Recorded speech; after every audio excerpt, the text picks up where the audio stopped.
Hello, everyone, and welcome to not just another episode of Lords of Limited. We've got the Outlaws of Thunder Junction Crash Course. My name is Ben Warney, and joining me on the line, as always, we've got Mr. Ethan Warm P. Sachs. Ethan, the people have spoken. You floated RAMP. WRAMP is the acronym for Outlaws last week, and the Discord has decided that it is officially Warm P. How do you feel about that? Magic players, notably mature individuals. I reject all instances of warm pee. So what Ben is talking about here is foul, and now I have to put an explicit rating on the podcast. But Is it really? no, I don't think so. But we're talking about the acronym that I proposed for the 5 outlaw types, which I'm not even sure I could do. Was it warlocks, assassins, rogues, mercenaries, pirates? There you go. You nailed it. I've been saying it to myself all weekend. It's pretty catchy. Warm in order of warm pee. Well, of course, and in classic magic hive mind fashion, I floated an idea, and everyone was like, "I have ideas too." Well, what's so great about this guy? I can have an idea, and so we got some warm pee. What my favorite one was, someone proposed, not sure what's an outlaw, just ask Mr. Paw. And there's like a little rhyming to it, and then Mr. Paw is it. I think warm pee is, I don't know. Whatever you need to get by, to get to the end of the day. If it's warm pee to get you to remember Outlaws, go for it. That's what I'm here for. Appreciate you. Are we ready? Are we ready to sling some spells? To get into some plotting, to find some wanted posters? I don't know. What are the tropes for the Old West? Listen, I'm here for the tropes. You're saying this with a hint of sarcasm. I'm buying into the Wild West. I'm ready to yeehaw at the pre-release this Friday. Are you a big Western guy?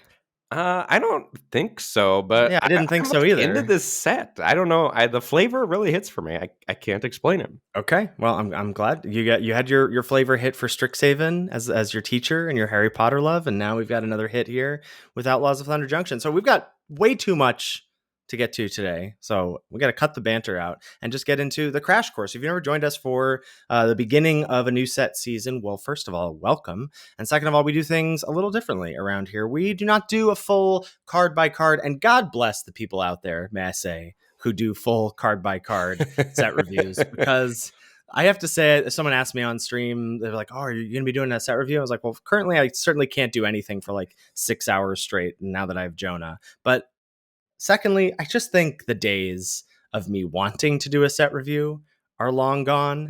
And the market is saturated. If you want a set review, you could probably just listen to set reviews back to back to back all day, every day leading up to the pre-release and still have more. It's just a 48-hour marathon of to queue up. So we do not do a full card by card set review, but we have graded all the commons and uncommons, and that'll be in a spreadsheet where you download the show. You can check that out and see what you disagree with, agree with, whatever. We'll rank the top commons and uncommons as well.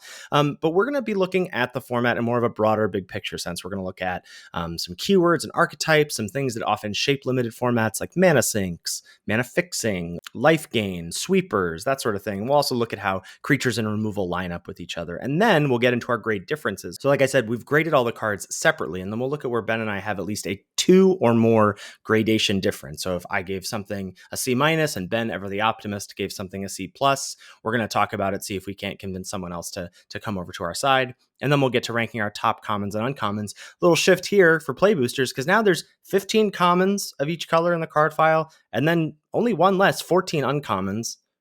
Because of play boosters. So we actually are going to be doing top 3 commons and top 3 uncommons this time around. So strap in for a 2-hour crash course. Anything I missed, Ben? I don't think so. The gradation differences and the top commons and uncommons are all over the place. I think it was the last time, like Murders of Karlov Manor, maybe, or one of the most recent sets. We were pretty synced up for our top commons and uncommons. Like maybe swapped them, like a first and a second, whatever. We've got, I think between the two of us, we're probably naming half the commons and uncommons. But I think that's exciting. That means there's a lot of powerful commons and uncommons, and I think a lot of commons and uncommons that belong in 2 of the 4 decks or something, for example, and maybe we like different archetypes or want to steer towards different archetypes or something, you know? Yeah, that's what I'm excited about is I think our differences of the top commons and uncommons is going to perhaps lead to a different framing. And so I'm excited to see like how you're viewing the format versus maybe how I'm viewing the format. So let's do some quick housekeeping, then we'll get into the full episode. First things first, the Patreon page, patreon.com/Lords of Limited, where folks can go to give back to the show if they so choose. The show will always be free, but we've got some great perks over at the Patreon. And I have to say, the greatest of all the perks is access to the Lords of Limited Discord. That's what everybody who gives back via the Patreon gets access to. It's hopping, it's popping. We fired a whopping four practice drafts on day one of the format going live. I think that's more than we've fired in the totality of the formats leading up to release on Arena and Magic Online. So if you want to get in on some practice drafts, comparing tier lists and card rankings with other like-minded limited individuals, the Lords of Limited Discord is for you. Some great perks as you move up the reward tier rankings as well. Get access to the show a day early, ad-free. Get access to the show notes if you want to see it in written form. Really great for episodes like the Crash Course and 50 Takes, where we've got it really panned out. What am I looking at here? I'm looking at a 6-page Google Doc if you want that. It's like a book. It's in a little addendum to the show here. And you can even get monthly coaching sessions with me or Ben if you move all the way up the reward tier ranking. So if any or all of that sound of interest to you, head on over to the Patreon page. And we want to shout out our new patrons the first week that they join. So this week we are welcoming Andrew, Don, Alexander, Derek, Danny, Charlie, Glenn, David, Lionel, Benjamin, and Jacob. Thank you, thank you, thank you. We really appreciate your support. Yeah, cannot say thank you enough. That Benjamin in there, I believe, is a Benjamin Thomas. I saw in the Discord, whoa, there's another one. That's my middle name. Good, strong name, Benjamin Thomas. That's what I get when I'm in deep trouble with my mother. Do you still get that? If I get Benjamin Thomas, I am instantly like... Does it make you feel like 7 years old again when it happens? Yeah. Oh, yeah. That's powerful stuff. That's powerful stuff. All right. Stats, baby. Let's check out first what number/percentage does specific removal hit of the 106 creatures at common or uncommon. That starts us off with X1s. There's a handful of ways to deal with X1s. It's back from an oldie but a goodie, Skullduggery from Ixalan, single black. Though I guess maybe it was a reprint even then. Single black for an instant until end of turn. Target creature you control gets +1/+1, and target creature and opponent control gets -1/-1. Important to note with Skullduggery, has to have 2 targets. Can't fire this off without a creature on your side of the battlefield as well. Also important note, card is excellent. Yeah. 1 mana, not to be underestimated here. Some mercenary tokens are going to be getting Skullduggery. You better believe it. Next, we've got Neutralize the Guards. This is 2 and a black for an instant. Creatures target opponent controls get -1/-1 until end of turn. Surveil 2. And then, mercenary tokens are floating around. If you have like 1/1s coming in for free or as an addition to another real card, that's sort of a way to punish X1s. And we actually only have 11 creatures with toughness 1. Ooh, that's very low. That's the lowest we've ever seen. Usually this is in the high teens, maybe sometimes pushing up on low 20s. But this is pretty low. So 10% of the creatures overall have toughness 1. That takes us on to spells that are going to deal with creatures that are X2s. First up is Steer Clear here. White for an instant, deals 2 damage to target attacking or blocking creature. Deals 4 damage if you control a mount as you cast this spell. We've got Desert's Dew, 1 and a black for an instant at common. Target creature gets -2/-2 until end of turn. It gets an additional -1/-1 until end of turn for each desert you control. Next up, we've got Thunder Salvo. This is 1 and a red for an instant. Deals X damage to target creature, where X is 2, plus the number of other spells you've cast this turn. And lastly, Slick Sequence is blue-red for an instant. Deals 2 damage to any target, and if you've cast another spell this turn, draw a card. So quite a few ways to deal with creatures with 2 toughness, and actually quite a few creatures with 2 toughness. 41, which I guess is like making up for the low number of 1 toughness creatures, brings us up to 50% of the creatures overall. Yeah, and of those 4 spells, I think all of them are pretty darn good, other than Steer Clear. Yeah, you're such a Steer Clear hater. Now, I think I'm with you. Yeah, what's nice about them is either Slick Sequence can, as it scales with the game, can draw you a card, right? Can cantrip, because ideally you're double spelling. And Desert's Dew and Thunder Salvo as well can scale with the game and kill things that are even larger than 2 toughness. That takes us on to creatures that are X3s. There's nothing that specifically deals with 3 toughness or 3 damage the first time. So as we saw, some of those spells can scale, like Thunder Salvo will be able to hit an X3. And so there's 21 creatures with toughness 3, which is 70% of the creatures overall. Moves us on to X4s. A big way to deal with 4 toughness creatures is Explosive Derailment. This is a spree spell, starts off costing red, and you can add 2 to have it deal 4 damage to target creature, or you can add 2 to have it destroy target artifact.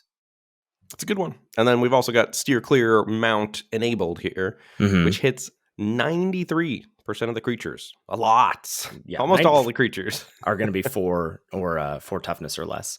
Takes us on to X5s. One spell here at uncommon is Scorching Shot. Red for a sorcery. Deal 5 damage to target creature. Only 5 creatures with toughness 5, which brings us up to 98%. So truly almost all of the creatures. Is wild. Yeah.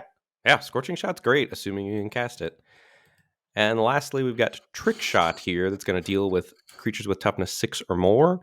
This is 4 and a red for an instant, deals 6 damage to target creature, and 2 damage to up to 1 other target creature token. Mercenaries, beware. Yeah, there's just one lone 4/7 in the commons and uncommons that survives everything. Dodges all of this removal.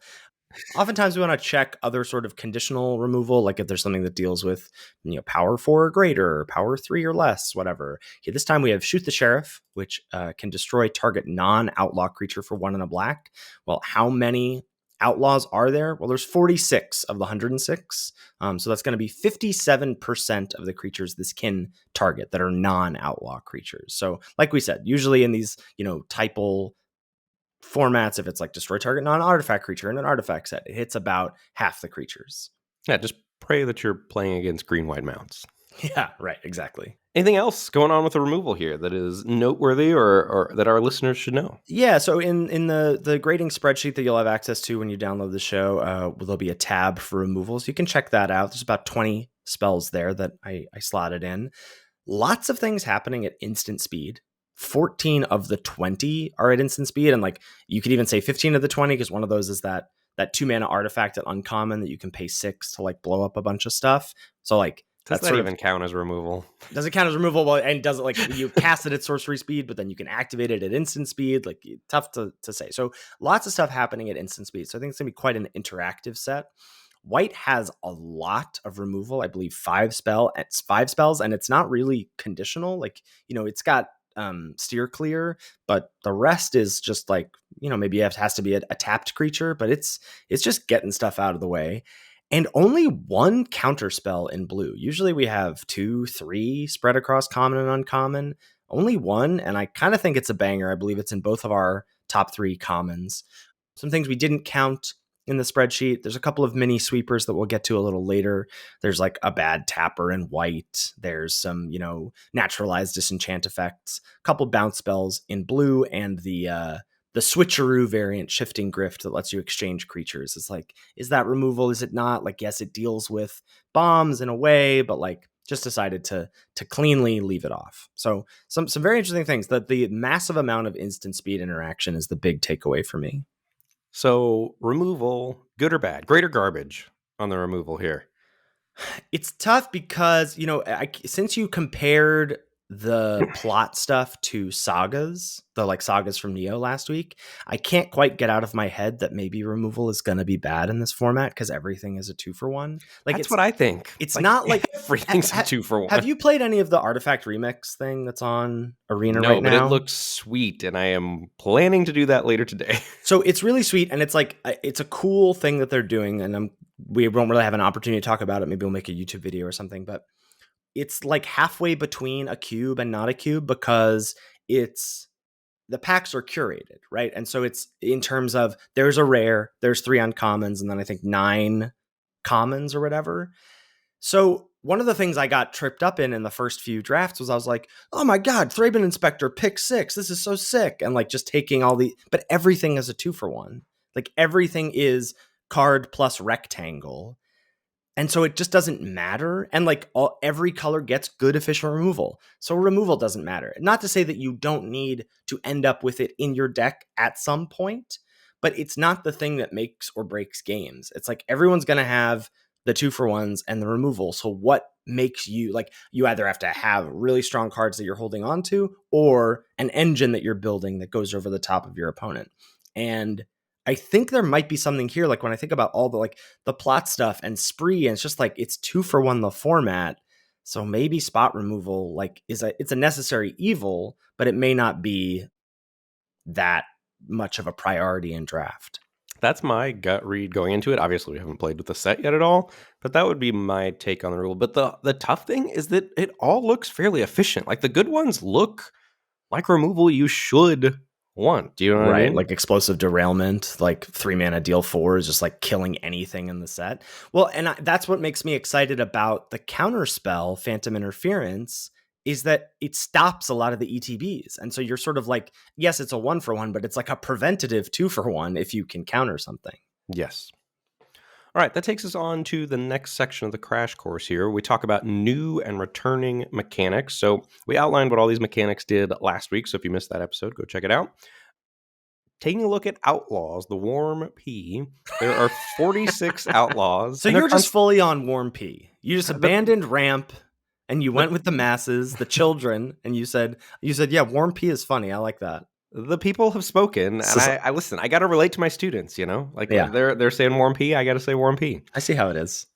So the Outlaws are concentrated in Grixis, as we would expect, based on the draft archetypes that WotC has given us. So there's 4 white Outlaws, 10 blue, 13 black, 9 red, 4 green, 5 gold, and 1 colorless. The payoffs really are heavily in the gold cards and at black. So both of the red, black, gold uncommons are excellent. We talked about those last week, Vial Smasher and At Knife Point. There's one that is, I think, going to be great in any black deck, really, which is Rakish Crew. That's 2 and a black for the enchantment. When it ETBs, you make a mercenary token. And whenever an outlaw you control dies, each opponent loses 1 life and you gain 1 life. Have super high hopes for Rakish Crew. And one we haven't talked about yet is Hellspur Brute, which is 4 and a red for a 5/4 at uncommon. It's got affinity for outlaws, so it costs 1 less for each Warm P creature you control. And it's got trample. I'll stop. No, it's fine. It's fine. I deserve it. This card almost made my top red uncommons. I think this is scary. And maybe it's because I've been playing this artifact remix and like affinity for artifacts is pretty darn good. But I don't know, like if you can just drop, like if you go, I don't know, 2-drop, 3-drop. There's also in red, there's Prickly Pear, right? Which is 2 Warm Peas for the price of 1 card.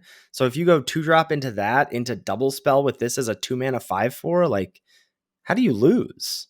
How do you lose? Indeed. I mean, some of that good removal floating around certainly steer clear on your Hellspur Brute is going to be quite sad. That's fair. But I think just thinking about Outlaws as a mechanic and how invested we should be in them, this is truly red-black typal, I think, from what I can tell. Yeah. Other than, I think, Rakish Crew gives you outs to be like black-white Outlaws or blue-black Outlaws. But really the good payoffs are the 2 red-black gold uncommons.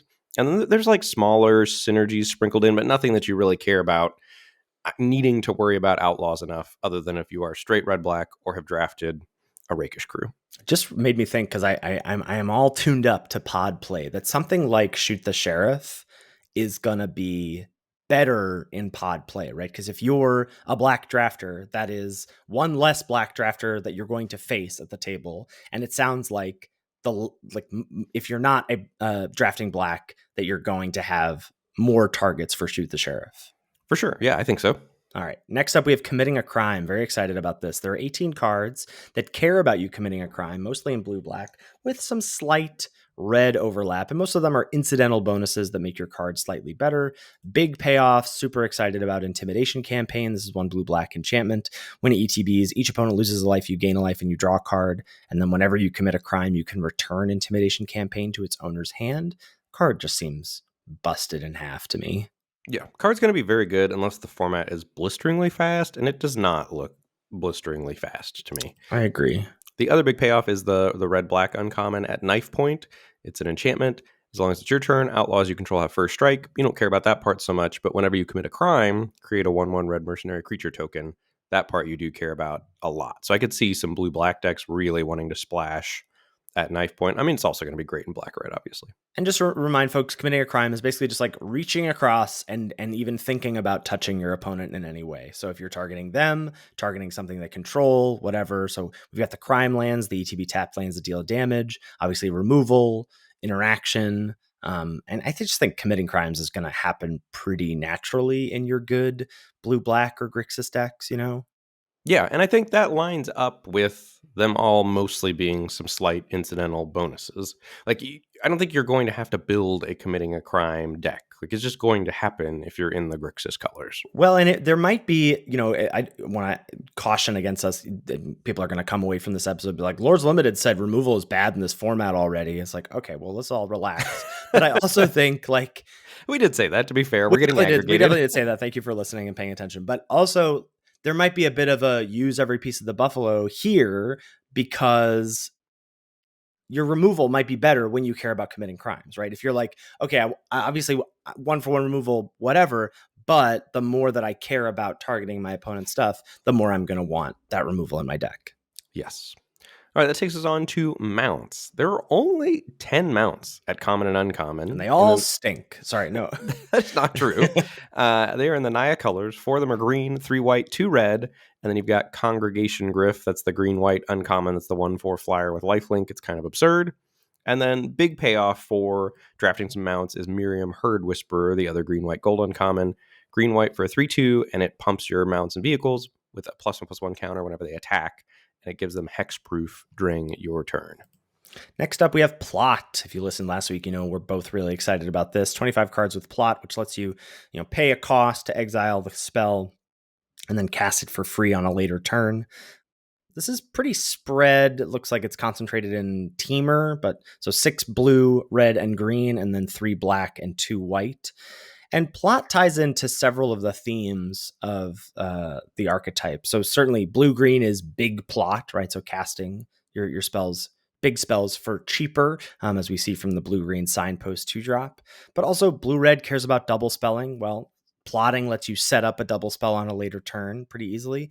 And blue-white cares about not casting spells from your hand on a turn. So if you plot, well, that's a turn where you're not casting a spell from your hand because you spent mana to plot. And casting a spell from exile after you've plotted it also still ties into that theme quite nicely.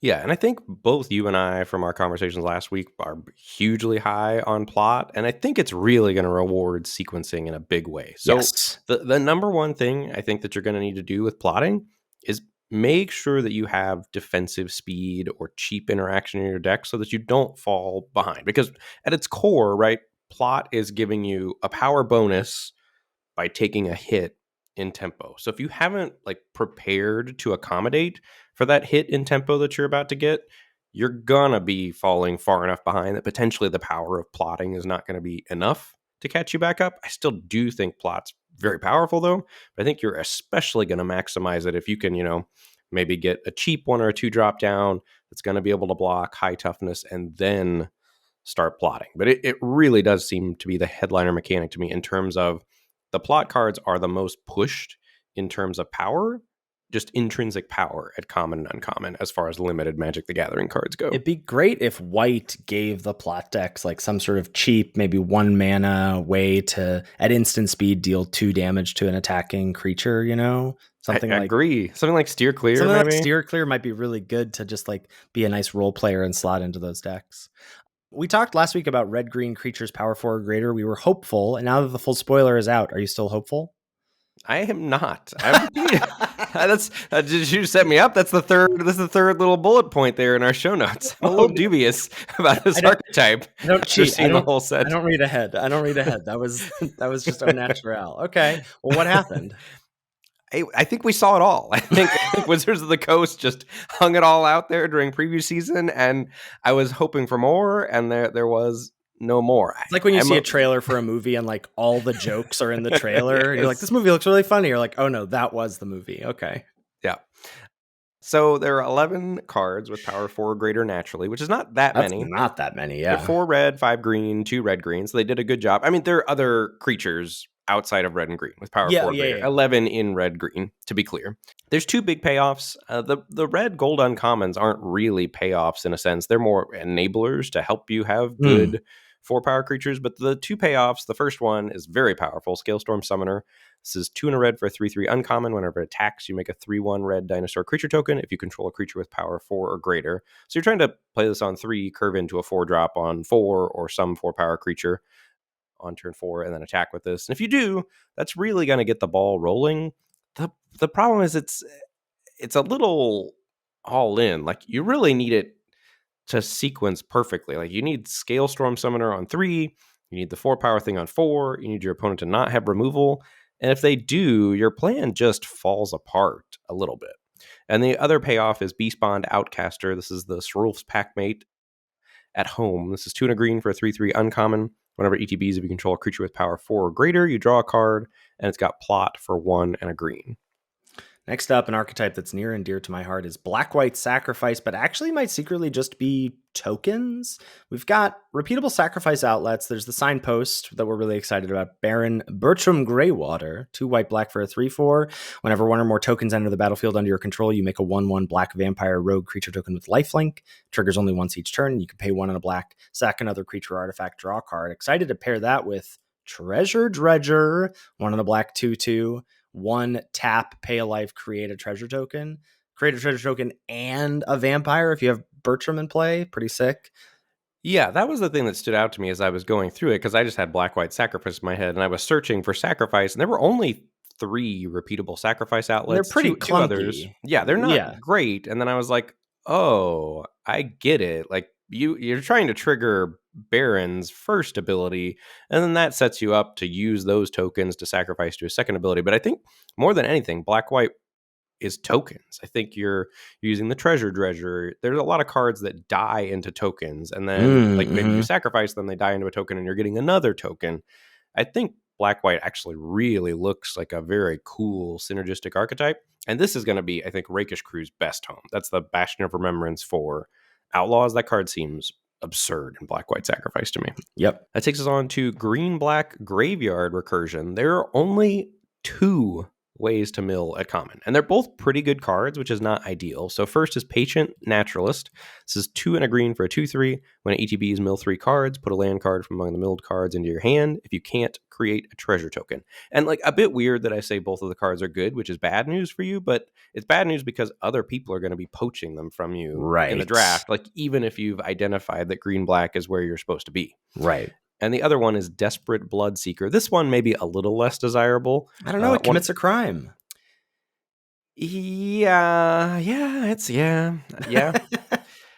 1 and a black for a 2/2 vampire with lifelink. When it ETBs, target player mills 2 cards. I think the one saving grace of this is that it is not an outlaw. So like, your red-black deck is probably not going to want this. Blue-black probably will. Yeah. At uncommon, there's another one that mills. This is Stubborn Burrow Fiend, 1 and a green for a 2/2. When it becomes saddled for the first time each turn, mill 2 cards. Then it gets +X/+X, where X is the number of creature cards in your graveyard, and it's got a saddle cost of 2. Important to note that this doesn't have to attack. Correct. You can just saddle it, and it has to happen at sorcery speed, but you can just saddle it. And then you can also see, like, oh, what's the bonus it's getting? And then maybe it does have attacks. But if you just want to have a way to repeatably mill yourself, this is a way to do it. Yeah, and then we saw Rise of the Varmints. That's the make 2 1s equal to the number of creature cards in your graveyard last week. And then another one here that is a banger. Hollow Marauder. Yeah. Says 6 and a black for a 4/2 uncommon with flying. Costs 1 less to cast for each creature card in your graveyard. When it ETBs, any number of target opponents each discard a card. For each of those opponents who didn't discard a card with mana value 4 or greater, draw a card.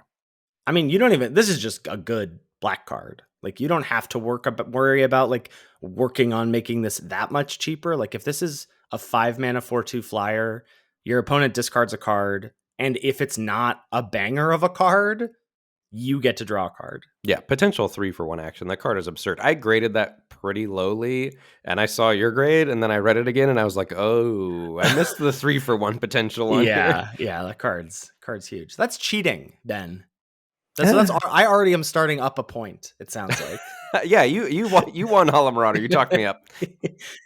But I think this deck, I love Rise of the Varmints. Like, I want to be excited about this deck, but they're just it's really going to come together with Patient Naturalists and Desperate Bloodseekers, I think. Without those two cards, it's going to be tough for it to pop off. Is it something like it's spider spawning, like it's secretly a blue-green splash black kind of deck? Like, is there another color that maybe helps out Rise of the Varmints better? Not really. No, there's not. Like, that's what I was thinking. Maybe that 2/4 that mills 3 can help you turbo it out, but that's Yeah. only your opponent. Oh. You can't target yourself. I was really bummed. It takes us on to sweepers. So there's a couple mini sweepers at uncommon. We talked about neutralize the guards, already 2 and a black instant. Creatures target opponent controls get -1/-1 until end of turn, surveil 2. And then there's caught in the crossfire, which is a spree card. Starts off with red.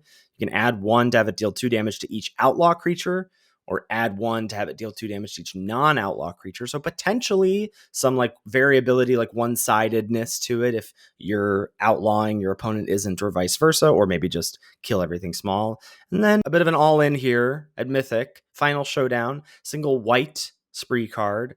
So the Wrath part of it is 3 white adds to it to destroy all creatures. Now that's a lot. That's 6 mana and triple white. So not cheap and not easy to cast. Again, some variability of the spree cost.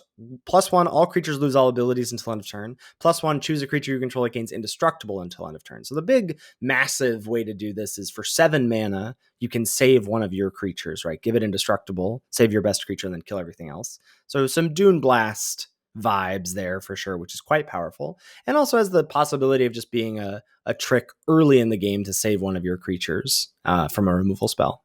Yeah, that card's great. Lastly here, we've got Rush of Dread. This is 1 black for a sorcery with Spree. At +1, target opponent sacrifices half the creatures they control rounded up. At +2, target opponent discards half the cards in their hand rounded up. And at another +2, target opponent loses half their life rounded up. That is Does this count? beating. Does this count as a sweeper? Not really. I mean, it's not really a sweeper, but it's like, a powerful card. If you have 3 creatures and your opponent spends 4 mana and you have to sacrifice 2 of them, a barter in blood on steroids. Yeah, with and then just upside from there. Now, again, the longer the game goes on, if you have tokens or whatever, it's hard for me to evaluate a card like this. It's going to range from backbreaking to, I sack a couple mercenary tokens, big deal. Yeah, I can see that.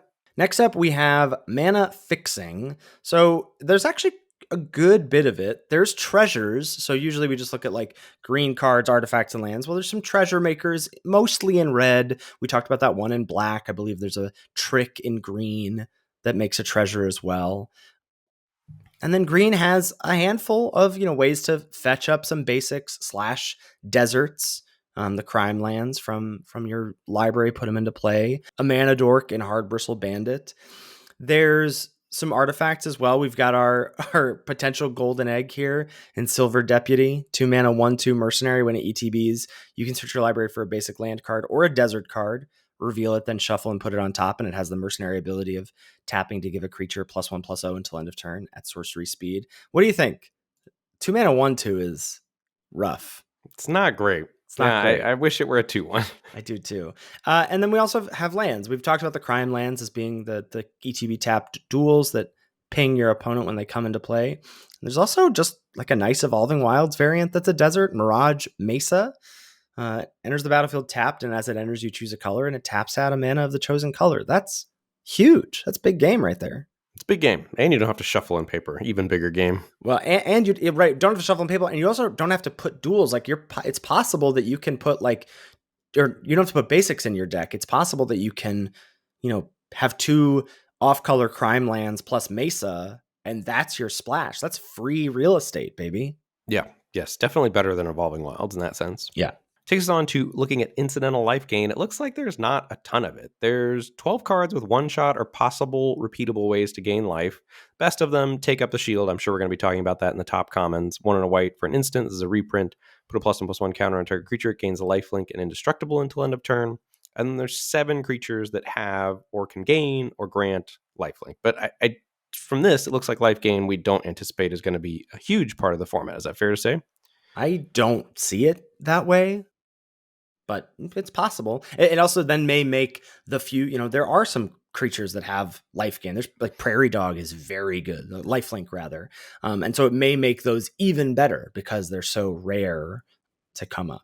The last thing we want to look at here is mana sinks. Does Spree count as a mana sink? No, right? No, it does not. No. We're looking at repeatable places to put mana, and there's quite a bit. So the usual spread of like there's about half a dozen creatures that have pump for either themselves or your team, about a dozen things with activated abilities that are either, surveil. We talked about there's a bad tapper, there's sack outlets, there's, loops potentially with Tomb Trawler to put a card from your graveyard on the bottom of your library, that sort of thing.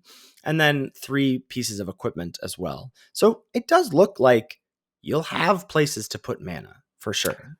I think a big difference though is usually there's a mechanic that like we say in the mana sinks, like this mechanic, like everything you do with this mechanic is a mana sink. Right, and food or whatever. Right. Well, not even Clues. Food. Yes, clues or like a kicker-esque mechanic. And Spree is kind of that, but not really. No. Like plot is truly it. But plot's not a mana sink. It's just like spending your mana in a different way. Sure. But when we initially started this category, yes, it was because of Ixalan, where it was super easy to run out of gas. And there were like 2 good mana sinks in the whole format. Mm-hmm. And from what we've seen from the plot creatures, like you're not going to run out of things to do, like with everything being a 2-for-1. That's the real deal, yeah. If that is our point of view, like how many things have mana sinks and all that stuff is a little bit irrelevant. That's more the spirit of this category, right? Are you going to be in danger of running out of things to do? And I think the answer to that for this set looks to be no to me.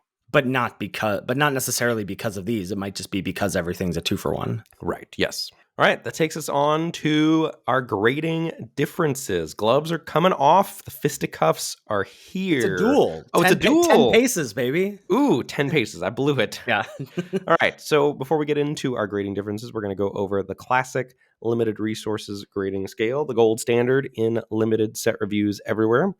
So first up are the A's. These are your bombs, your game winners, cards that are good in many situations, especially when you're behind. Some of the best cards in the set, like bomb rares and hyper-efficient spells. Cards like Aurelia's Vindicator, Izoni's Center of the Web, Ezram, Agency, Chief. You saw none of those yesterday in the MTGO sealed tournament, correct? I played it. There's a sealed PTQ on Magic Online yesterday. 10 rounds of Swiss. Woof. This was really my first time playing MKM sealed proper. Like day one, like playing best of one on day one of the Arena Open doesn't really count. And I hadn't really done sealed otherwise. Woof. Big yikes for me, I will say. My opponents either had Ezram, Aurelia, or Tulsimir. Sometimes multiples of one, sometimes a combo in, I kid you not, every single round. And I was like, I got a nice little blue-red deck splashing War Leader's Call. This seems fine. And I actually managed to rattle off a positive record somehow without that kind of power. But oof, play boosters for sealed. I'm not sure I'm on board right now. I hear that. The B's are strong pulls into a color, make you want to play that color. Reasons to be in a particular color or combo of colors. The best commons and good uncommons. Novice Inspector, Perimeter Enforcer, and Evidence Examiner. Shout out to Blue Green. Shout out to Blue Green. The C's are your solid playables, the meat and potatoes of a limited deck, role player creatures, and normal removal spells. Cards like On the Job, Topiary Panther, or Slimy Dual Leech. Slimy Dual Leech. Wow. Getting a bump up to C. The D's are sometimes playable below average 22nd, 23rd type cards. And these cards it's so funny. Like D's it's exactly what they are, but you think about them as so bad, but they're not. Like 6 years ago, these are like C+ cards in some sets, Due Diligence, not necessarily, but Griffnaught Tracker for sure. And wow, I can't believe this. Night Drinker Moroi, just one final dagger. Okay, that's fair. I couldn't help myself. The F's are your unplayables, cards you should never put in your deck, or weird rares, cards like Reenact the Crime, Anzrag's Rampage, and Expedited Inheritance. Sideboard cards are cards that don't make the main deck, though maybe all of these did, but when you board them in can be quite good. Cards like Make Your Move, Pick Your Poison, and Cease and Desist. Takes us to build around cards, which are cards that don't do much on their own, but when you build around them can be good to great. Cards like Insidious Roots or Chalk Outline. The return of the build-arounds is here. Synergy cards are cards that are not good enough to build around, but provide good synergy if they're in the right deck. Wow, just right there, pairing with the Roots and the Chalk Outline, we have Rubble Belt Maverick, Gravestone Strider, and Snarling Gorehound. Lastly, we've got diminishing return cards, which are cards where the second copy is significantly worse than the first copy. Stuff like Macabre Reconstruction, Unauthorized Exit, or Call a Surprise Witness. Yeah. So when you see in our spreadsheet things like BA, that's build around, SYN is synergy, and DR is diminishing returns. All right, let's get into it. I said I don't want to talk about cards we talked about last week, but we have to talk about Armored Armadillo, single white 0/4 with Ward 1. And you can pay 3 and a white to have it get plus X plus O until end of turn, where X is its toughness. I gave this a D minus. You gave this a D plus. Talk me up. Yeah, I like this card specifically in plot decks. I think getting on board early with something that can block well like this, it's 4 toughness. It's going to be annoying to try to attack through. It's going to stop your opponent's 2-drop, 3-drop that are on the ground. And I think plot is just going to be don't fall behind. And if you don't fall behind, you're going to get so much of a boost from your plot cards that I think it's going to be pretty trivially easy to win the game. So I think this is going to have a home specifically in blue-white decks. I think you're just so sad to put this in any deck.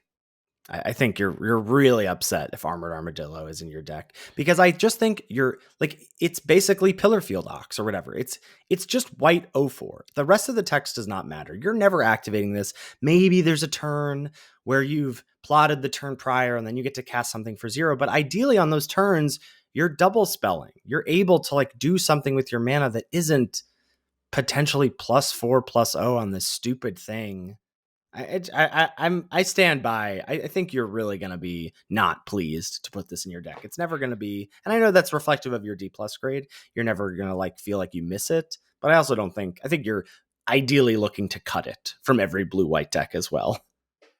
Yeah, I mean that remains to be seen. I guess that's the difference in the grades is that like I think this actively has a home where you're going to want to get on. Do you agree with the premise that you want to get on board early in blue white plot? I totally agree, but I don't think I think I don't think the difference between 1-drop and 2-drop is that big of a deal. And they're 2-drops. Like the next one we're going to talk about just does something so much better than what Armored Armadillo could ever hope to do. That like you're just not going to care about this. Sure. All right, next up is Outlaw Medic. We are keeping in the trend of me being optimistic and you being pessimistic. So Outlaw Medic is 1 and a white for a 1/3 with lifelink at common. Whenever it dies, you draw a card. You give this a D+. I give this a C+. I think this card is going to be annoying as all heck to play against. Really? So, yeah, because again, in blue-white, or just when you play it, like it's going to put the ground to a halt, or at least slow your opponent a little bit. You feel great blocking every opposing creature with this card. For sure. It's got lifelink, can peck in there maybe if whatever your opponent misses their 2-drop, get a little life gain swing going early. It's going to have a home in black-white sacrifice. You don't mind sacrificing it there to draw a card. I just think this card looks very strong to me. Yeah, very strong is maybe where we're different. Like everything you're saying, I'm like, yeah, that all checks out. I just can't imagine prioritizing it in the draft. But maybe that's wrong. Maybe C minus is more. C plus I think is just way too high. But I could see bumping it up to like role player status of like this is something that really slots in some places. But C plus is like top common territory. Okay. I don't think this is that. I think top commons these days are B minuses. But anyway, so yeah, I agree. C plus is probably a little aggressive. Maybe a C minus. But I think there do look to be non-aggressive white decks. And I think if your white deck is not aggressive, this is going to be your 2-drop of choice. Takes us on to the uncommons. I'm excited to talk about this one. Getaway Glamour. White for a spree card. So you can add 1, exile target non-token creature, return to the battlefield under its owner's control at the beginning of the next end step. Or you can add 2 to destroy target creature if no other creature has greater power. For the first time ever, I've graded a card higher than you. I gave it a B. You gave it a C. So this, I think, is my top.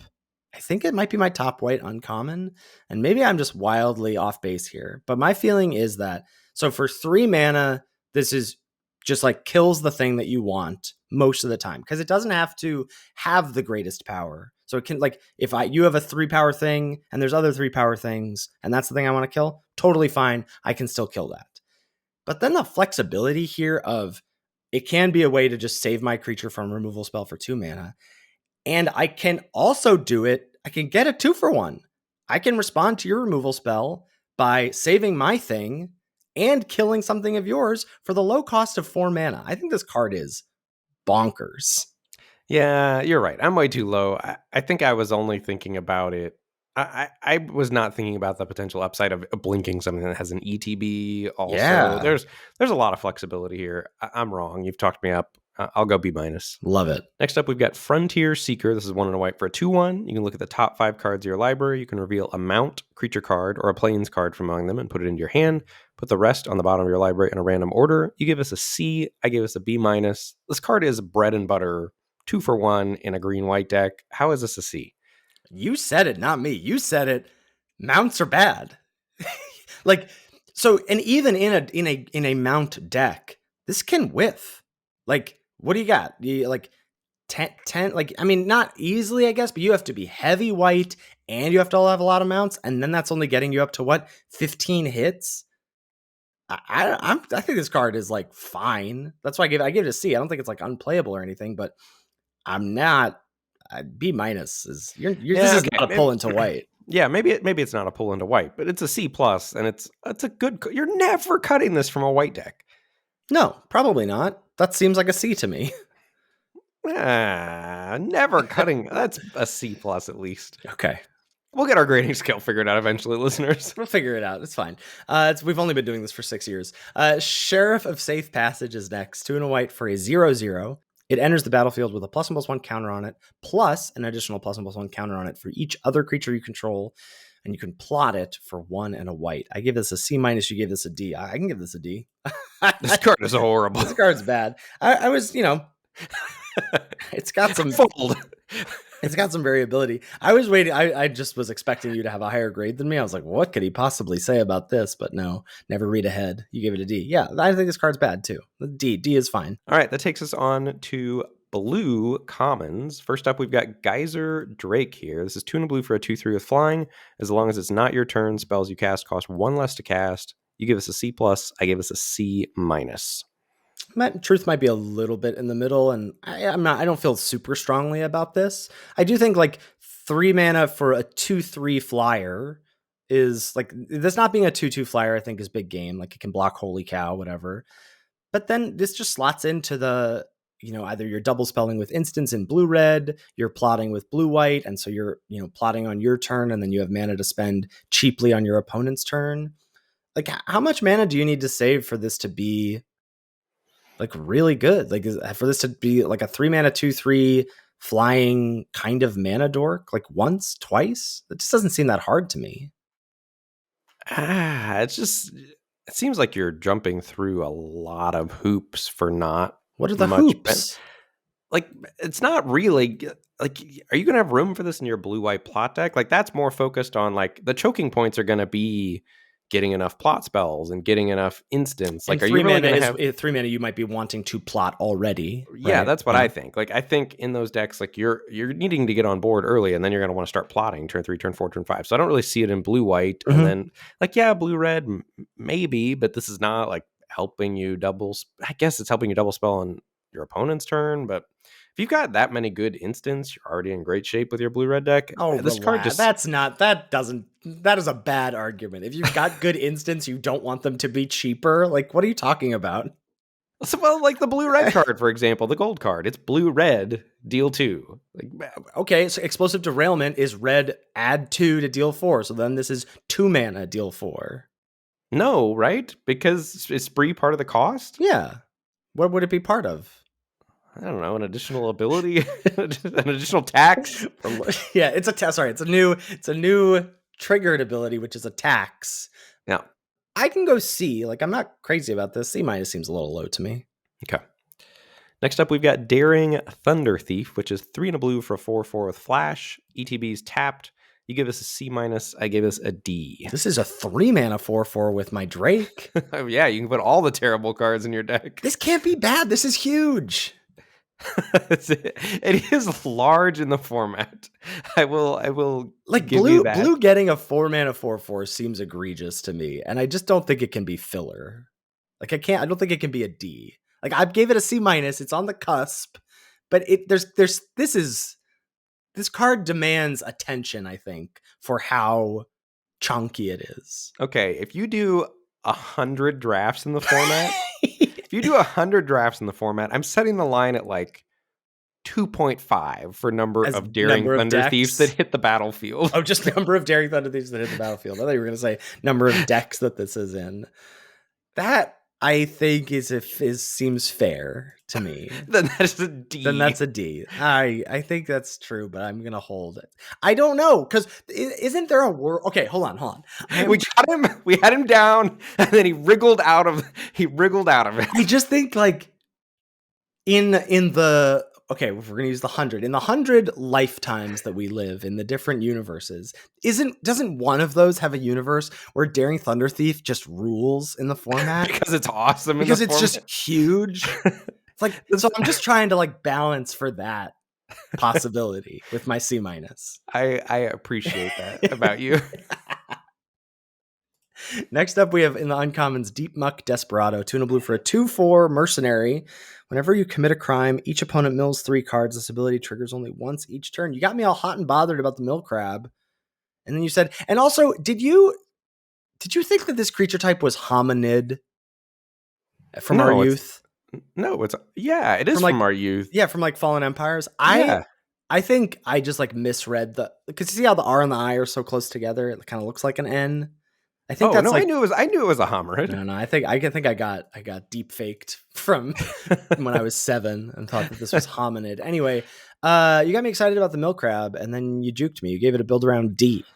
Yeah, you give it a build around C+. This is like a week 5. You're going to have fun card in the format, I think. And I will be thrilled if it is actually. If it's that. Yeah, that's probably. No. If it ends up being a build around C+, like if it's actually right to go after some of the time. Yeah. I guess it's just so hard, especially with there being more uncommons. You're going to see this less, so you're not going to get like 3 of them. Right? That's the thing for like a niche uncommon like this in the past, is that you really want multiples of them, but you're just with 100 uncommons existing total with basically the same amount of slots in the packs. You just see it less. And like it's going to die to removal. It's very like this is the only thing that does what it does. Yeah, that's true. It's very hard to be all in on that plan. Yep. All right, I'm in. Next up, we've got Nimble Brigand, 2 and a blue for a 1/3 at uncommon. Can't be blocked if you've committed a crime this turn, and whenever it deals combat damage to a player, draw a card. Scroll Thief with upside, baby. You gave us a C. I gave us a B-. I love a good Scroll Thief. I knew you were going to grade this highly. You love low-statted draw card. I love a good Scroll Thief. What can I say? Yeah. But what's not to love about this card? You're going to put this in a blue-black deck, and it's going to draw you a card every single turn. It's incredible. Yeah, so what's not to love about this card is that it's a 3-mana 1/3. You have to give it some knocks for that, I think. So last time we saw this effect was Gateway Sneak, I think, in Ravnica Allegiance. That was 3-mana 1/3. It had the same text, Scroll Thief text of if it hits your opponent, you draw a card. And its unblockable clause was if a gate entered the battlefield under your control, which is, I think, ostensibly harder. Like, that's going to happen less than committing crimes, maybe. I don't know. Like, sometimes you don't want to attack. Sometimes you don't commit crimes. And then those times are when this is a 3-mana 1/3. And that's pretty bad. No. Yeah. No, because the thing that you discount always about Scroll Thief that I love so much is like the game changes when this hits the battlefield. Like, you play this and your opponent's like, oh, can't let Scroll Thief hit me. And maybe they leave back a blocker. And then you like, I love a Scroll Thief. And I think Nimble Brigand is great. I'm sticking with B-. You're right. I do always. And I'm surprised to hear it. I'm like, oh, that's true. He's describing a game state that hadn't occurred to me. I can go up to C+. You're going to be sad about this card some amount of the time, though. I'm not going to be sad about this next card. Marauding Sphinx. 3 blue for a 3/5 Sphinx Rogue, has flying, vigilance, and ward 2. And whenever you commit a crime, surveil 2, this ability triggers only once each turn. I gave this a B, you gave this a C+. This thing's just so huge. Like, I know we're not supposed to grade 5 drops highly because they're like a dime a dozen. Maybe this is very good, but like there's probably a common that's like just as good, whatever. This has so many words on it. 5 and a 3/5 flying vigilance, ward 2. How do you get through this? I mean, it is large. You're gonna have to spend a lot of mana to kill it. It's gonna be annoying. I go up to B-. I was trying to temper it at 5 mana for C+, but I see the power there. I think my grade was reflective of it costing 5 mana. But I think once you get it on the battlefield, it's gonna be really annoying. B seems a tad aggressive to me. It's probably aggressive, but like I think part of one of the things I want to try and do with my grades is like, yes, I want to be reflective of we got to stop grading 5 drops and 4 drops. Like, oh man, and this one was so good and this one was so good. It's like, yeah, but they're all good. And so it doesn't matter. This one feels cut above the rest enough to me that I wanted to give it a little bit of weight. Yeah, I like it. Take us on to black. Our first common here is Nezumi Link Breaker.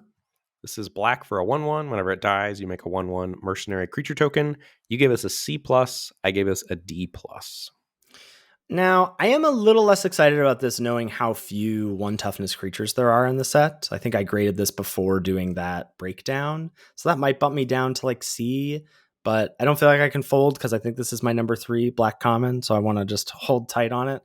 I don't know, 2 rectangles and good types. It's a warlock once, and then it's a mercenary, it dies into a mercenary. So it's double the warm P. I think I'm just like, for all of that for 1 mana, what's not to like? This looks like a black-white only card to me. Why? Black-red wants it? Does it? Yeah. Double the warm P. I mean, maybe.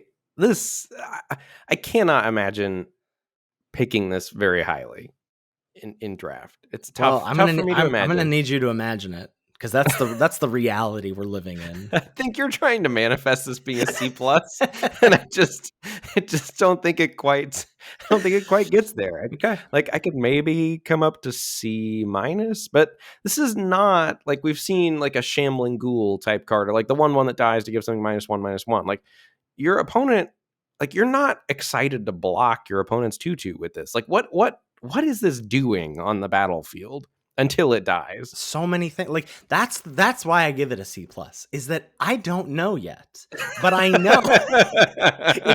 It's like when I graded Ginger Brute highly, and I was like, look, I missed on Ginger Brute last time. I don't know what it does now, but I'm just gonna go with it. And I got the same feeling about Link Breaker. It's just like, I don't know what's going on, but I think I like it, and I'm excited to see it. I hear that. And I wish you much fortune in your quest to break Nezumi Link Breaker. All right, that takes us on to our next card, which is Raven of Fell Omens. 1 and a black for a 1/2 bird with flying. Whenever you commit a crime, each opponent loses 1 life and you gain 1 life. This ability triggers only once each turn. You juked me again? You gave us a build around C+, I gave us a D. This isn't fair. You talked me up on cards last week. I grade the cards first, and then you swoop in to undercut me with a D. What happened? This card's bad. We No. talked about it. We talked about it being bad last week. Like, maybe, but it does not seem like it's going to get there to me. I'm still kind of hopeful. We got to have some build arounds at common, right? I mean, I am also hopeful, but a lot has to come together. You really need to get 2 of these to stick to the battlefield, and then chain committing crimes while also not being way far behind because committing the crimes helps you not be behind because you gain some life. You gain some life and you kill their things. I mean, listen, I'm going to be thrilled if there's a Raven of Fell Omens deck, but I can't, in good service, as you always say, recommend to our listeners that they go after a Raven of Fell Omens deck. That's fair. I got to talk to you about this next one. Lively Dirge, 1 and a black for a spree spell. You can add 1, search your library for a card, put it into your graveyard, then shuffle.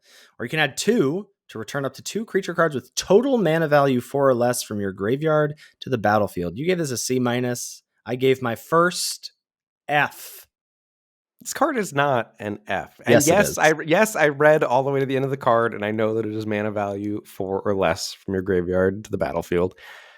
I think if you get 2/2 drops back with this, you're going to be pretty happy. This is one card to return 2 things.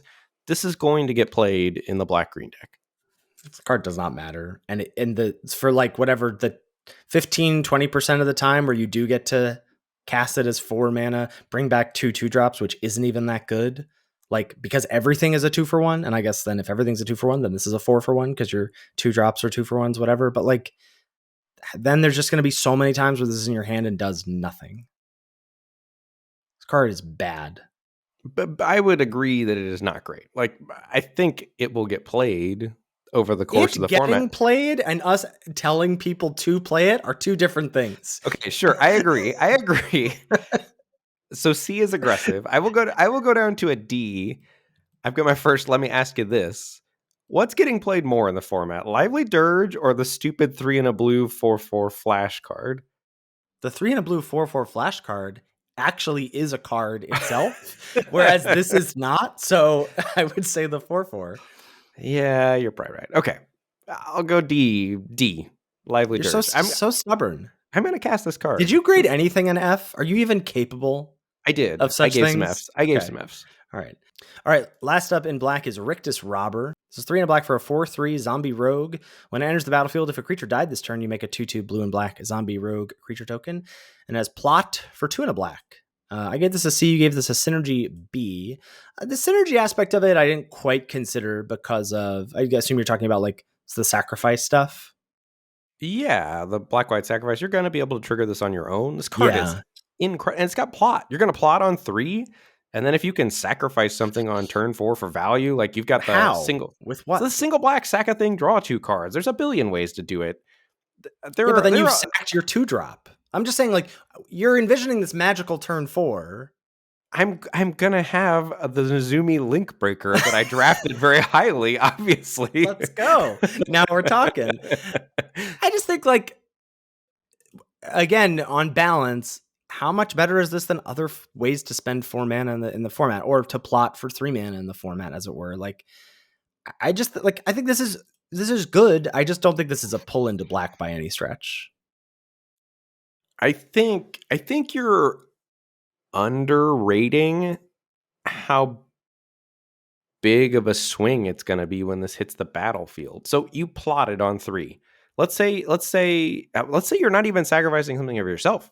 Let's say you plotted on 3. Turn 4, you play like I shot the sheriff, kill their thing for 2 mana, play another 2-drop. This hits the battlefield 4/3 and a 2/2. Yeah, that's Like huge. this card is a gigantic board state swing. But how much better is that Mm-hmm. than you affected the board on 3, then killed something on 4 and played a 2-drop and attacked with your 2-drop and your 3-drop, right? Like, you're describing a board state that you're describing a sequence of events that is also good if you did something else for 3 mana on turn 3.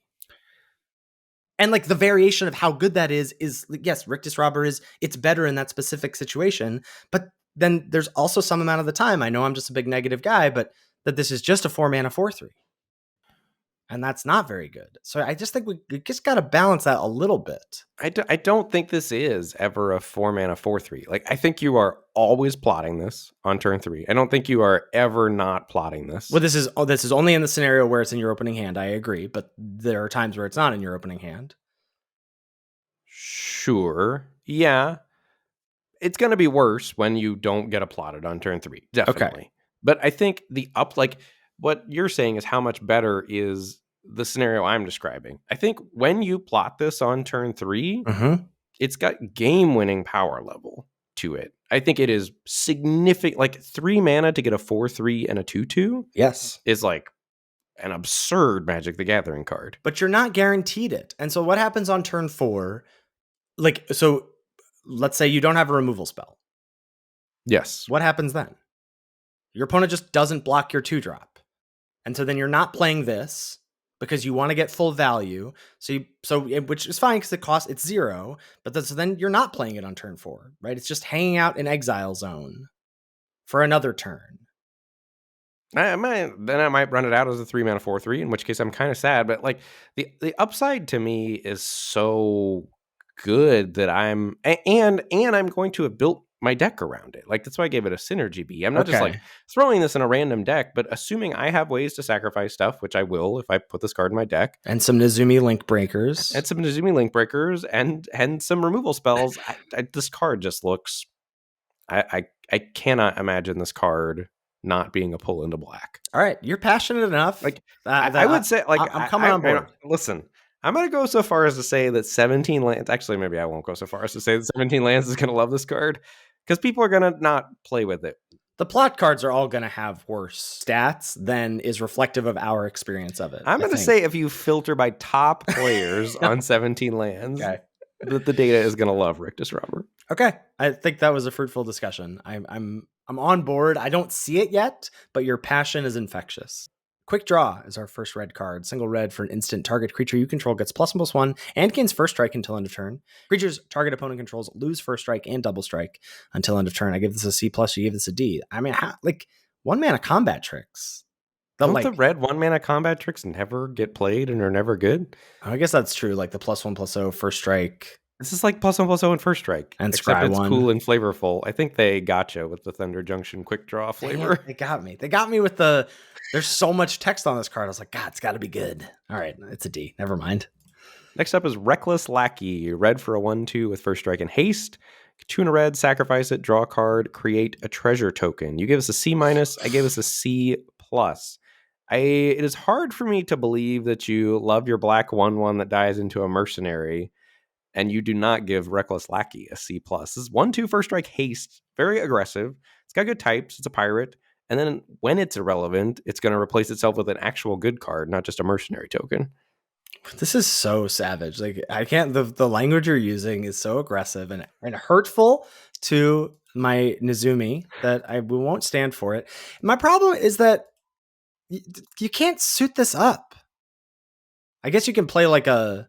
I mean, you can't suit it up. What are we talking about here? I mean, like, there's like the reason I was excited about this card is that I was like, is there a way to like dump a +1/+1 counter on it, or are there good equipments? No. Are there like good auras? No. And so like this just doesn't do enough.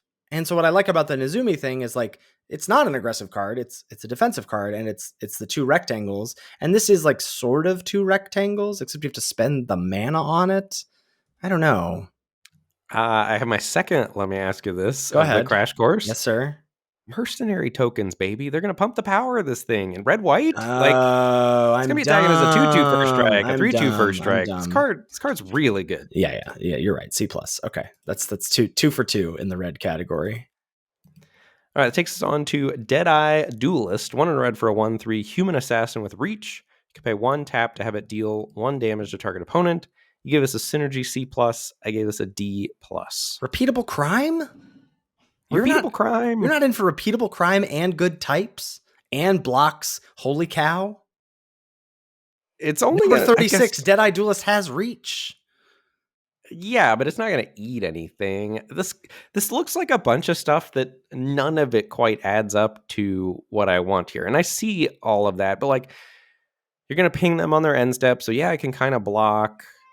Are you really going to have the extra 1 mana to activate this? Like 1 is so much. Like it's so funny. Like we just like switch roles for no reason. Like from card to card, it's just like, let me say everything positive about the card, and then the other person is like, yeah, but everything you're saying is actually a downside. Like I think we're just gonna have to see where the chips fall with this card.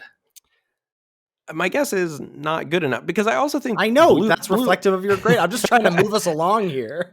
My last point here: blue-black is the deck that wants repeatable crime. I don't think the red decks care about it that much. Okay, if that is true, then you're right. Then this card gets a lot worse. Yeah. Next, we've got Outlaws Fury. This is 2 in red for an instant at common. Creatures you control get +2/+0 until end of turn. If you control an outlaw, exile the top card of your library. Till the end of your next turn, you may play that card. You give us a C. I gave us a D. I got bad news for you, buddy. You're wrong. You're wrong. I'm wrong. Wow. Good argument. Shake your hand. Good games. Well played. This is on the job. No. Okay. So yes, it doesn't give a boost of toughness, but it costs a mana cheaper. And then you don't have to spend 2 mana to draw the card. You just draw the card. I think losing the +1 on toughness is a big deal. For 1 less mana, though? I think it's a big deal. I don't think you care about this being a mana cheaper. That is a hard sell for me. That the 1 toughness on the job. I know that it mattered for like how you had to line up blocks against stuff. Like you had to anticipate that, and it really saved a lot of creatures if they blocked poorly. That won't be the case for Outlaws Fury. So I hear it. I still think the mana cheaper and not having to spend the mana to draw the card makes up for that's a lot.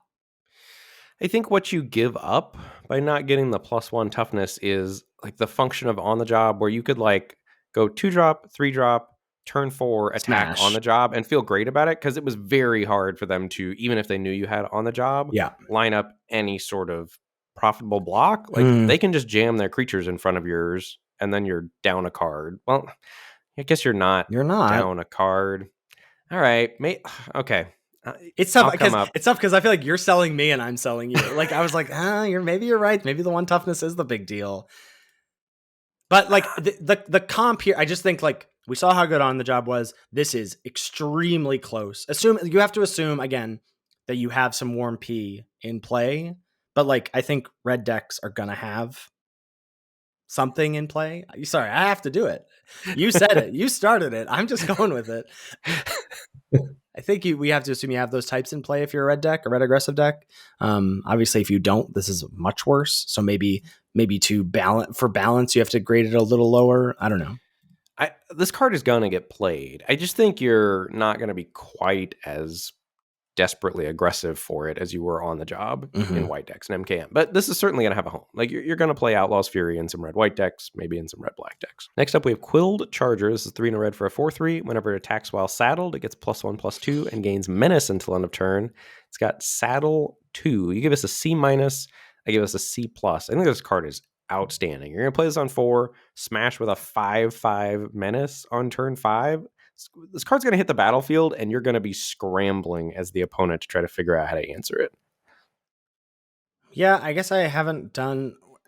Are you not going to be You're just... the language you use is so tilting.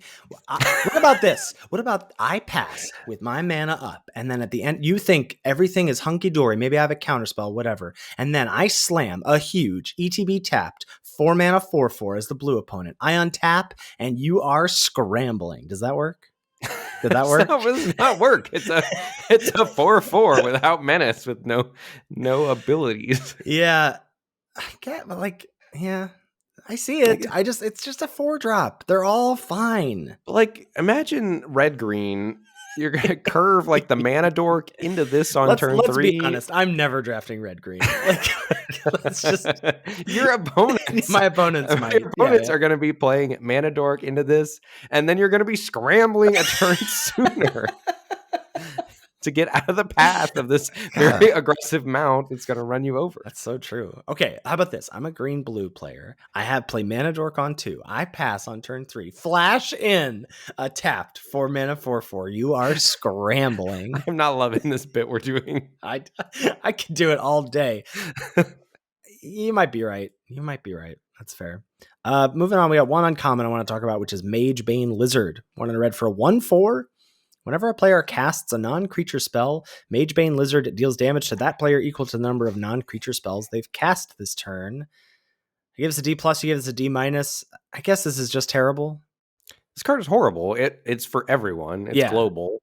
And I also get tilted because every time I read it, for some reason, I read MAGA Bane Lizard, and I think that MAGA is the bane of my existence. Wow. Not to get political here, but that's what happened. And it's like orange, so that I think of Donald Trump's hair. Like, it just, every time. Wow. RIP our MAGA listeners. Let's move on to green. First up is Ankle Biter, single green for a 1/1 with Death Touch. I give this a C-, you give this a D. I think you're just right. It's hard for me. Like, I always think about, that this does a thing. This does a unique thing, right? A 1 mana 1/1 Death Touch. That's why I wanted to talk about it rather than just write it off and change my grade. But so it does a unique thing that, like, it can block some larger threats later in the game. I think at the end of the day, that's still just replacement level. That's not like, yes, it's a unique thing, but it's not a thing you're generally actively seeking. Right. And I think the fact that this basically just doesn't do anything on offense is more than enough to make up for. It's like the 0/4. It's like the Pillarfield Ox or whatever. Like, it is closer to that than not. Yep. In Modern Limited. I think you're right, and I'm giving it a D. All right, that takes us on to Hard Bristle Bandit. This is a 1 in a green for a 1/1 plant rogue. Taps for 1 mana of any color. And whenever you commit a crime, untap it. This ability triggers only once each turn. You give us a C-. I give us a B-. This card is outstanding in green. Ugh. Skullduggeries are just going to nom this thing for lunch. I agree. Skullduggery against... I thought about this when I gave it its grade. Skullduggery, you're going to be real sad. But if your opponent doesn't have Skullduggery exactly, this card's going to be very good. Yeah. God, I've been burned so many times in the past. I used to be like, the green mana dork is like the top common for green every set.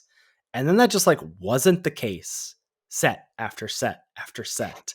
That I just feel, I've cooled, and maybe the pendulum has swung too far in the other direction for me. And I could go up to C or whatever. B minus just seems so aggressive to me, because then at the end of the day, if everything is a 2-for-1 in the format, yes, getting to your 2-for-1s faster is the thing. But then when the dust settles, you have 2-for-1 yourself by putting this in your deck, because this doesn't do anything. Yeah, I think I'm willing to pay the tax of getting to my stuff sooner. Yeah, I I think. think this is closer to Mox Emerald than not in the format. Oof, okay, that's a take. That's a take I'm here for. Next up, we have Spinewood's Paladin, 4 and a green for a 5/4 with trample. When it ETBs, you gain 3 life, and it has plot for 3 and a green. I give this a C minus. You give this a C plus. I'm here for the C plus. I'm not like, I don't feel strongly about my C minus. This was more of a just like on rate, like how much better is this than other things you can do for 4 or 5 mana in the format. And ETB gain 3 life and 5/4 trample, probably a mark above for sure. So I could see C plus. I'm not opposed to it. Do you feel pretty strongly about this is the thing?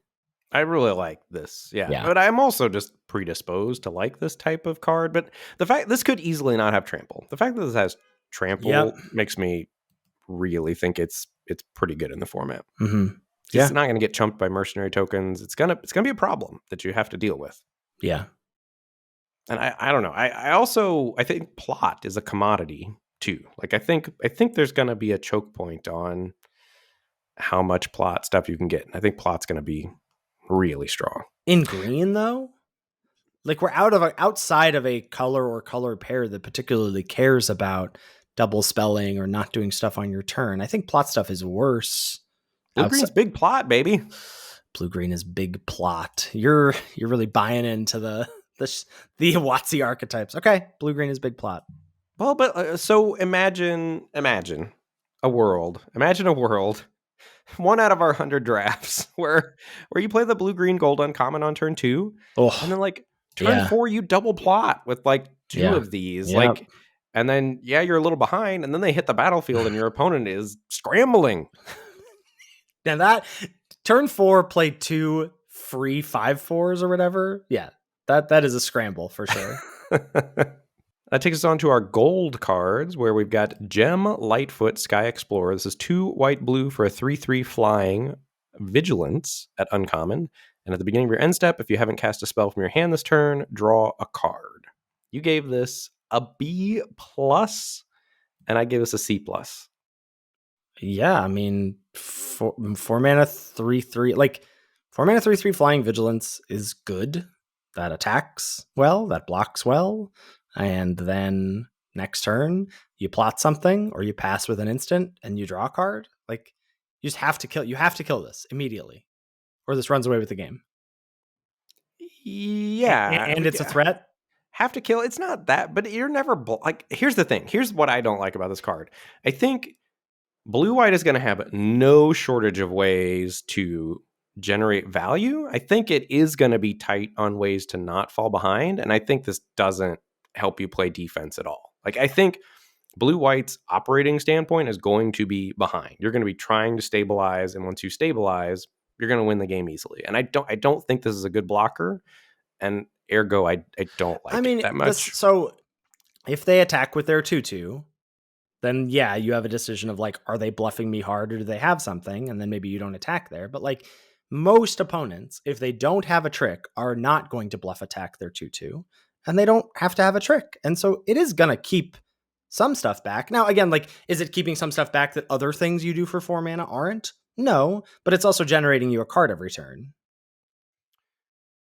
Yes, but like, and then you're going to have to, I don't know. It's tough to find the curve where this slots in. I think once you start, I guess you plot on 3, play this plus whatever you plotted on 3.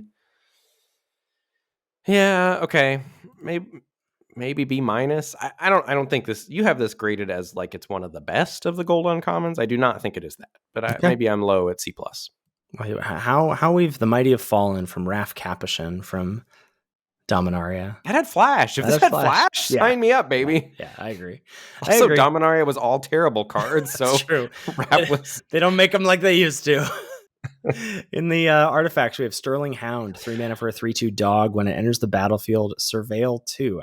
I give this a D+, you give this a C. How is this anything other than pure filler? Green-black deck's really going to want Sterling Hound, I think. So you can give it a synergy C if you want, but I would like to give it a synergy C then. Okay, that give seems it a synergy C, but still seems aggressive to me. But this is close to Golden Egg territory, I think, for me. Well, that's only because silver jury's out on Silver Deputy. Like, I'm nervous about the 2 mana 1/2. No, I got my hopes for Gold Pan. Gold Pan's going to be our golden egg. I can't believe you have a higher grade sort of on Tomb Trawler. 2 mana 0/4 at uncommon. You can pay 2, put target card from your graveyard on the bottom of your library. I said D-, you give this a build around D+, which is basically saying the same thing. This is so bad. It's so bad, but we're both going to try to loop the our deck with this. The problem is, as you said, is like, there's not enough ways to there's middle, how do you even get in danger of decking? I graded this before I saw how few ways there were to mill. I am less optimistic. I might join you at build around D- for Tomb Trawler. Build around D-. We're really giving the people the information they need to break this format wide open. All right, the wrestling match is over. Well duked, sir. Let's get to these top commons and uncommons. For white, my top commons in the number 1 spot, I do have Holy Cow, 2 and a white, 2/2 Flash Flyer. When it ETBs, you gain 2 life, and Scry 1. I know you're not a huge fan of that one. Next, I have Take Up the Shield, an oldie but a real goodie. 1 and a white for an instant. Put a +1/+1 counter on target creature. It gains lifelink and indestructible until end of turn. And number 3, I have Vengeful Townsfolk. 2 and a white for a 3/3. Whenever one or more other creatures you control die, put a +1/+1 counter on Vengeful Townsfolk. Something that you'll notice, certainly from my top commons, 3-drops are good in this set. Like, it was like, I kept feeling like I had to, again, on balance, like, try and find a 2-drop to slot in there, because I was like, my 3 commons in a color can't all be 3-drops. But sometimes they are, and I think that will end up shaking out as like, what's the best of the bunch, and then you'll have to, shore it up with some 2-drops. But for now, I went with the 2 mana trick and the 2 3-mana creatures.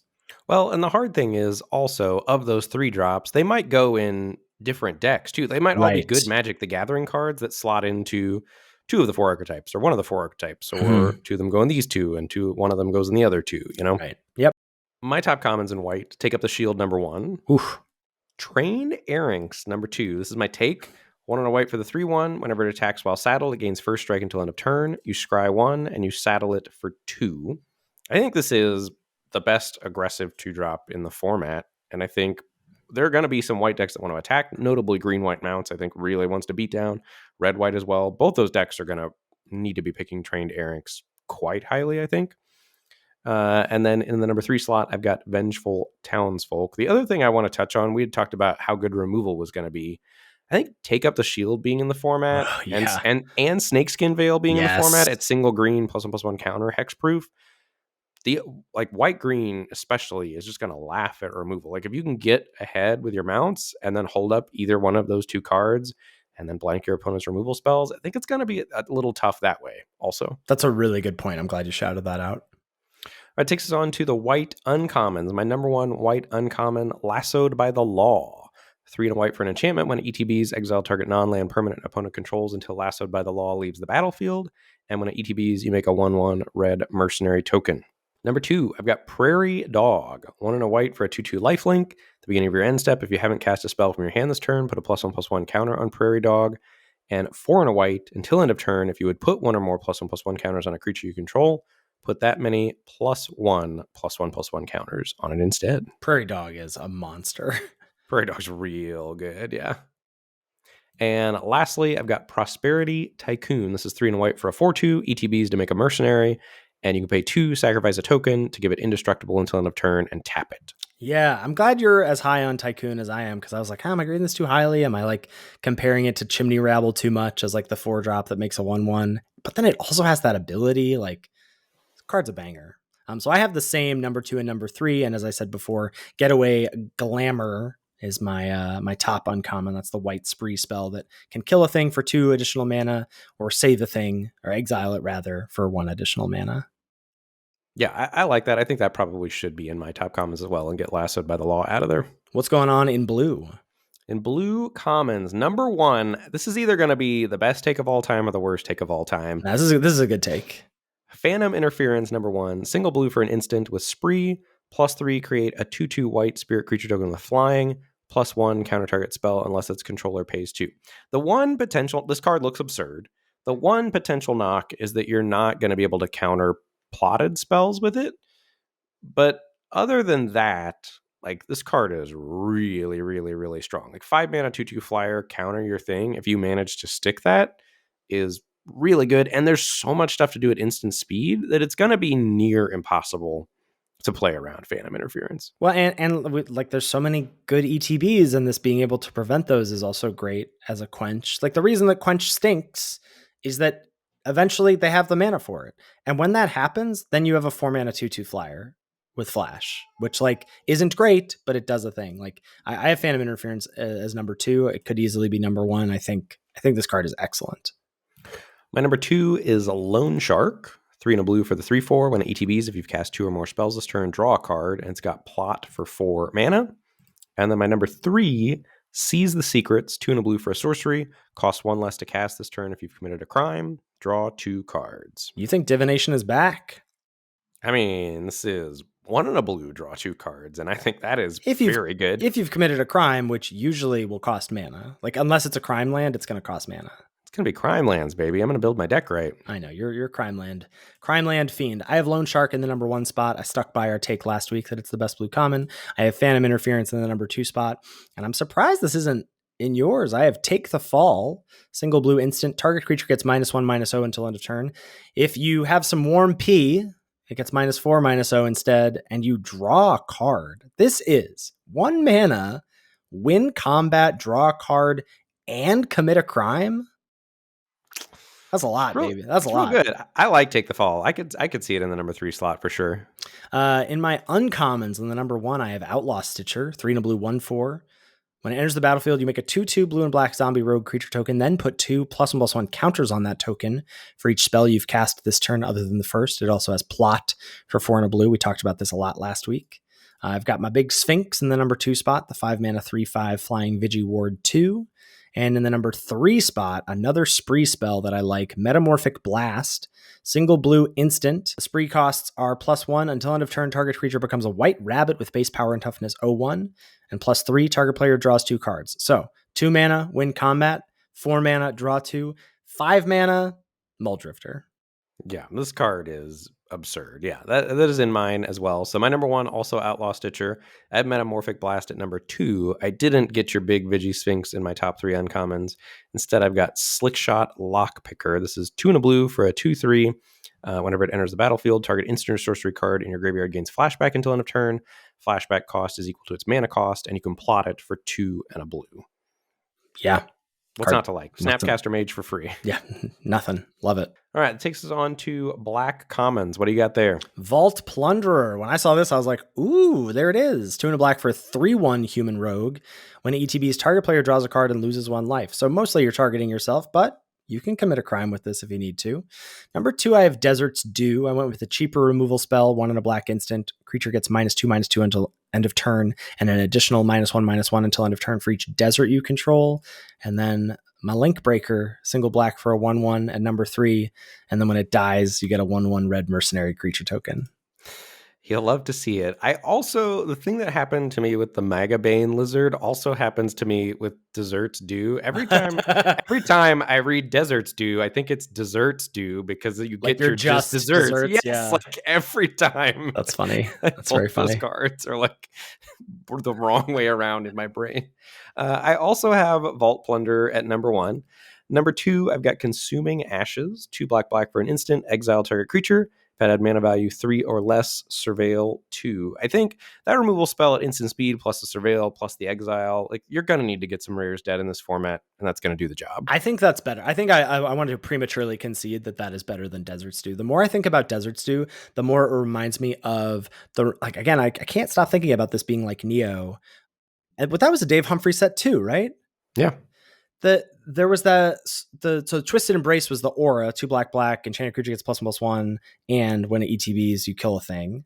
And then there was the 1 and a black instant speed thing gets -2/-2, and an additional -1/-1 for each modified creature you control. And that removal spell stunk. It was like nearly unplayable, and I am worried that Desert's Due will be closer to that than not. And I feel everything you're saying about, if I want to kill something, I want to make sure I can kill it, and Consuming Ashes does that.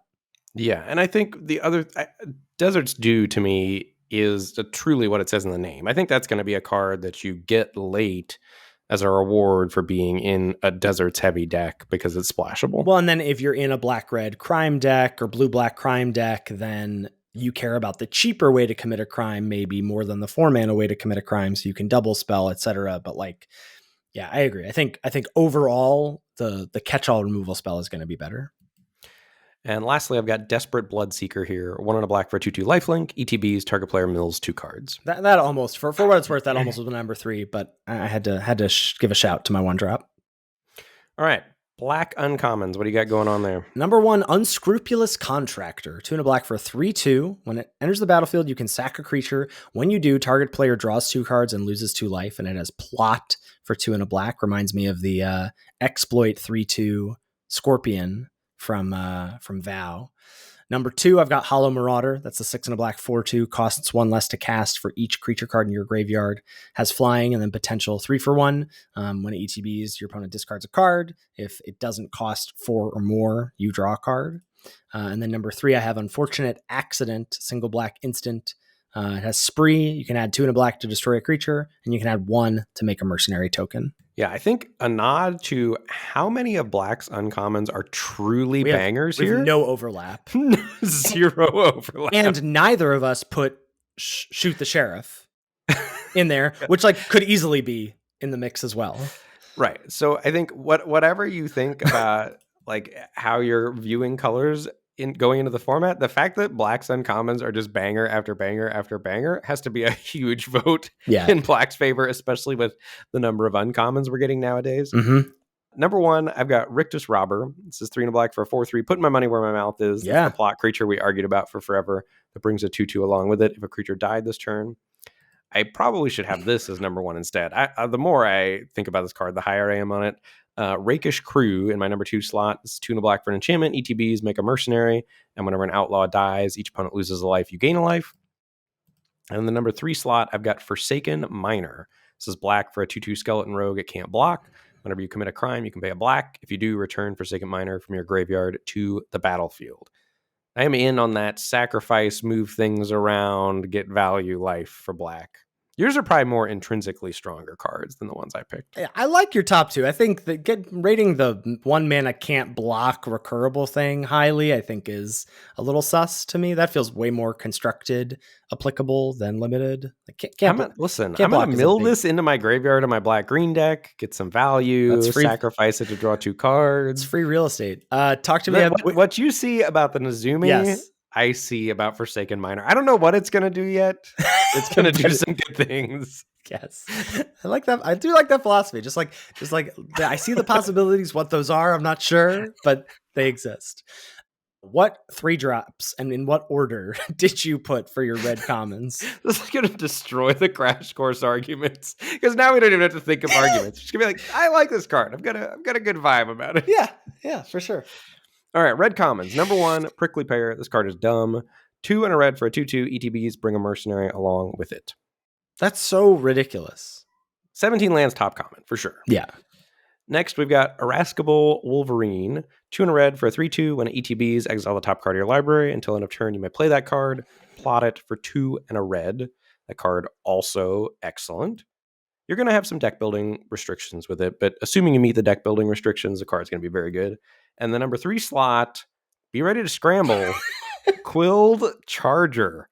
3 and a red for a 4/3. Whenever it attacks while saddled, it gets +1/+2 in menace, and you saddle it for 2. We've reached 90 minutes in. I'm loopy. We've reached the point. I had the same number 1 and number 2. I'm sad about our after our love for the irascible Wolverine last week that it just got immediately unseated as top red common by Prickly Pear. And I put the removal spell in number 3, Explosive Derailment, the single red spree, add 2 to deal 4 to something. I just think that's incredibly efficient.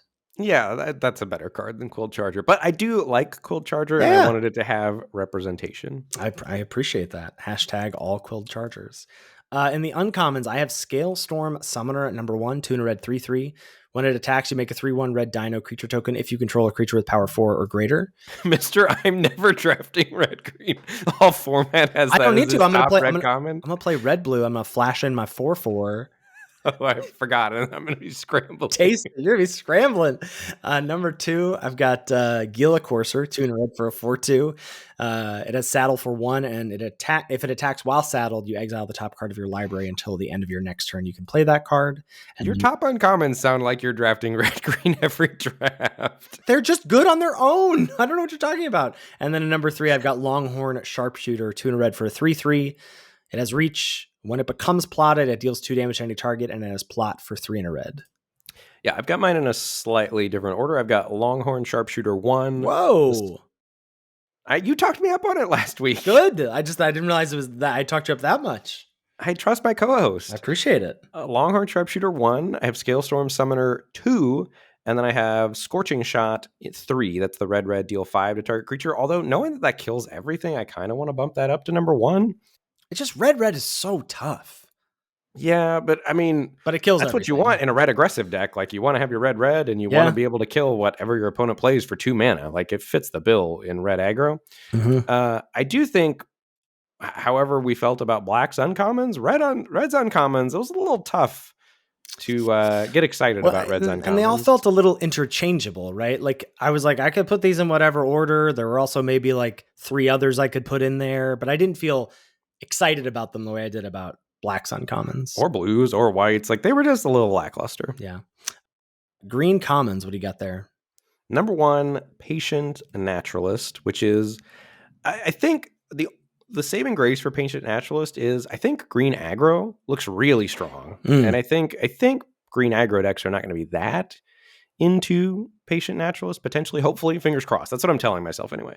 But Patient Naturalist, number 1, 2 and a green for a 2/3, ETBs, mill 3, put a land from among the milled cards into your hand. If you can't, create a treasure token. Number 2, Hard Bristle Bandit. That's my 1 and a green, 1/1 mana dork. That whenever you commit a crime, it untaps. And number 3, I've got Spine Woods Paladin. That's the 4G 5/4 trample we talked about earlier. ETBs, gain 3 life, plot for 3 and a green. I mean, I've got Patient Naturalist there at number 1, but I've got a couple different ones. You're right. I am drafting a lot of green. Bristleback Sentry, or red green rather. I have Bristleback Sentry number 2. This is mostly just like a course correction because we all missed on Drowsing Pteranodon, and I was like, are we going to miss again? So this is 1 and a green for a 3/3 with Defender. If you control a creature with power 4 or greater, it can attack as though it didn't have Defender. There's no like aura themes. There's not a lot of +1/+1 counter stuff. So I don't know, but there are mercenary tokens. So like, just use a mercenary token to pump this, and now it's a 4/3 and it can attack. Like, that is pretty good. So I don't know. I'm putting it there. And then I have Throw from the Saddle at number 3, 1 and a green sorcery. Target creature you control gets +1/+1 until end of turn. You put a counter on it instead if it's a mount, and then it bites a creature you don't control. I like it. Uncommons for me. Number 1, Rise of the Varmints. I think this is going to be the build around the format, and I'm excited to do it. This is 3 and a green for a sorcery. Create X 2/1 green varmint creature tokens, where X is the number of creature cards in your graveyard, and it's got plot for 2 and a green. Love it. Number 2, I've got Outcaster Greenblade, 2 and a green for a 1/2. ETBs, search your library for a basic land or desert card. Reveal it, put it in your hand, then shuffle. Gets +1/+1 for each desert you control. B for busted. Beaver busted. And in the number 3 slot, I've got Serulf's Packmate, Mr. Beast Bond, Outcaster, 2G for a 3/3. When it ETBs, if you control a creature with power 4 or greater, you draw a card, and it has plot for 1 and a green. Yeah, I put my money where my mouth is as the resident red-green drafter of the podcast. That's my number 1 uncommon. I have Outcaster Greenblade, same number 2 as you in the number 2 spot. And I have Aloe Alchemist as my number 3, 1 and a green for a 3/2 with trample. When it becomes plotted, target creature gets +3/+2 and gains trample until end of turn, and has plot for 1 and a green. So in your opener, just a nice beater, 2 mana 3/2 trampler. Top deck it later. You want a combat trick attached to a creature you play next turn. or not a combat trick because you have to do it at sorcery speed, but still gonna enable a pretty large attack. Yes. Gonna turn on that bristlepack sentry or whatever it's called. Heck yes, there it is. What can be said about this format that we haven't already said in our 100-minute podcast? Yeehaw, partner. Yeah, the significant lack of Old West accents and phrasing here, we'll have to bump those up in future episodes for sure. I don't know that that's what the listeners want. Yes, we do, partner. Seriously though, anything before we go here? I think there's one 4-letter word that I'm excited about for this format, and that is plot. Plot, baby. Yeah. The idea of plot and sequencing and mana usage with plot and spree are what I have my eyes on first, and maybe I'll get to red green power 4 at some point.